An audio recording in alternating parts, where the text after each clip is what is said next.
You ask Tiger to solve. This deals with linear equations with one unknown. The final result is t equals 14. Let's solve it step by step. Group all constants on the right side of the equation. Subtract 1 from both sides. Simplify the arithmetic.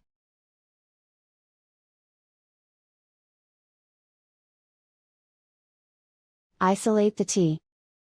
Multiply both sides by 2. Group like terms. Multiply the coefficients.